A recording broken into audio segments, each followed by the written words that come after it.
Ora viva pessoal, bem-vindos ao vídeo número 3 desta série para quem está a começar a fazer cerveja. Vamos fazer aqui uma passagem então da cerveja à base de extrato para o all grain, para a cerveja à base de grão, à base só de malte.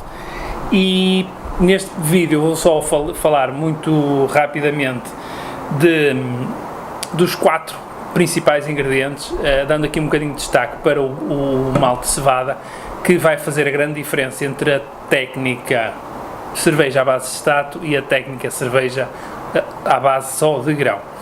Então, antes desses, vamos então começar pelo lúpulo. O papel do lúpulo são essencialmente 2 papéis: o tempero, digamos assim, aromas e sabores, e por outro lado o amargo, o dar os chamados alfa-ácido, que são substâncias que vão amargar, entre aspas, a cerveja e vão fazer com que os açúcares residuais, que não são levedados, não são fermentados, fiquem equilibrados e que a cerveja não seja um líquido, uma bebida doce e enjoativa. O lúpulo pode entrar em muitas fases. No fundo, vamos tentar simplificar a coisa e vamos, nesta fase, preocupar-nos com o aroma, o sabor e o amargo. Ou seja, o lúpulo que entra no início da fervura e que vai ferver durante mais do que meia hora, diz-se que são lúpulos que vão fazer o amargo, basicamente porque vão perder, devido à fervura, os aromas e os sabores que libertam vão se evaporar, digamos assim. O lúpulo que entra mais tardiamente, mas já depois, para lá da meia hora de fervura, e estamos sempre a falar do tempo a contar do final, não é? E portanto são os lúpulos que vão deixar o aroma e o sabor mais perto do final da fervura, ou então até mesmo desligar, como eu fiz na outra cerveja, o chamado hop stand. Portanto, depois de desligar a fervura e introduzir o lúpulo, aí vamos ter muito pouca evaporação, mas também, ao ferver pouco tempo, também vai dar muito menos amargo. Tudo isso é facilmente calculável com o Beersmith ou com o Brewfriend, qualquer um desses softwares. E depois temos também o dry hopping, que é o lúpulo que entra já na fase pós-fermentação ou durante a fermentação. Claro, podíamos estar aqui vídeos e vídeos a falar sobre lúpulo.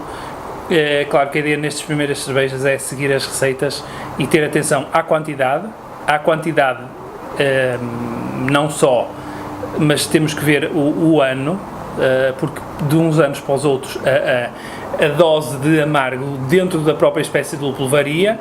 Isso faz com que uma receita que esteja afinada para deitar em determinada fase, por exemplo, 10% de mosaic, o mosaic, a receita é afinada para um mosaic com uma determinada percentagem, e depois nós compramos um lúpulo de outro ano, daquele que já tem uma percentagem menor. Portanto, a percentagem é muito importante, isso vem sempre escrito na embalagem. Passando a seguir, outro ingrediente, a água. Há livros e livros escritos sobre a água. Vamos manter naquela base, nesta fase inicial de fazer cerveja, basear-nos só naquele princípio que qualquer água que serve para beber serve para fazer cerveja, e pronto. Daí para a frente, digamos que há coisas muito mais importantes numa primeira fase, quando começamos com estas coisas, do que nos preocuparmos com a água. A levedura, portanto, as leveduras, há leveduras mais neutras, há leveduras menos neutras que vão imprimir mais sabores. Aqui geralmente vamos seguir receitas ou comprar já kits já feitos com os vários ingredientes. Temos basicamente de distinguir a situação física da levedura, a levedura líquida ou a levedura em pó. A levedura em pó é mais barata, tem menos escolha, mas é muito mais fácil de usar e mais barata, e como tal, quando precisamos de maior quantidade, é só comprar mais saquinhos e não vai sair mais caro.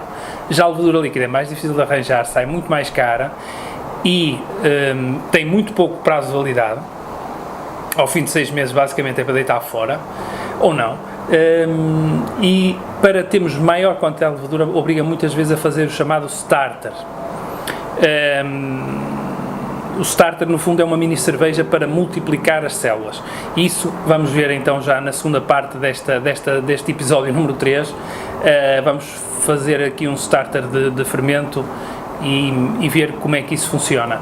Mas no fundo é importante a quantidade, o número de células que deitamos, isso varia em função dos litros de mosto que temos para levedar e da quantidade de açúcar que lá está metido. Isso vai ser mais exigente ou menos exigente. E, portanto, tudo isso também é calculável com esses softwares, Brewers Friend e por aí fora. Finalmente, e último dos 4 ingredientes base, é o malte de cevada. Portanto, nós já vimos os grãos de especialidade, já usamos isso na cerveja à base de extrato, que vão dar cor, que vão dar sabores, que vão deixar muitas vezes açúcares, alguns fermentáveis, mas a maior parte não. Mas a grande diferença agora vai ser usar um malte base.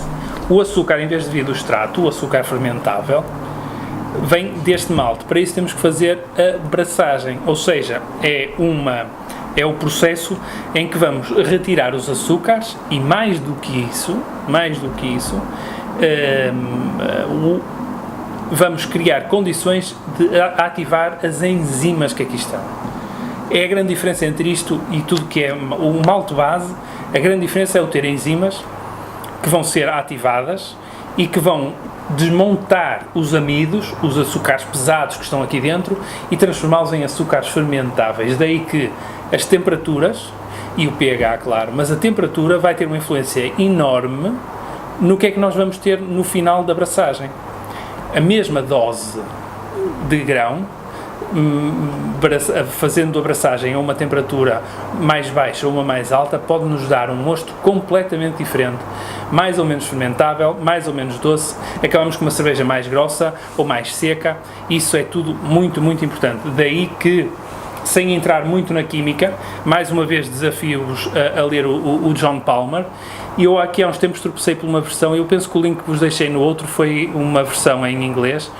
Eu vou ver se encontro a versão em português, que também para aí andava em PDF, acho eu, e ponho um link para isso, para ler as químicas. Acho que é um bocadinho, sem entrar muito, mas é importante saber o que é que funciona, quando é que se ativam as diferentes enzimas e o que é que elas vão fazer. Mas a grande diferença é isso: nós vamos ter que pôr isto em água a determinada temperatura. Isso vai fazer com que algumas enzimas dentro dos grãos sejam ativadas e essas enzimas vão começar a transformar os açúcares. E tudo isso, e a temperatura e a duração, tudo isso vai ter influência na cerveja final.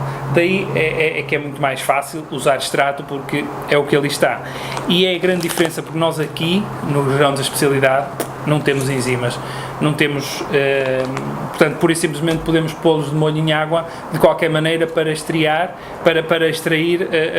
os açúcares e os sabores. E pronto, basicamente é isso a grande diferença. Vamos ver no quarto vídeo então um brew in a bag. Na segunda parte vou-vos mostrar então aqui um starter de levedura, com uma levedura que era para ser usada, mas eu depois decidi não usar porque tive medo, porque era uma levedura muito para lá do prazo. Mas o tal fermento que supostamente estava morto deu sinal de vida. Mas mostro-vos já isso a seguir então.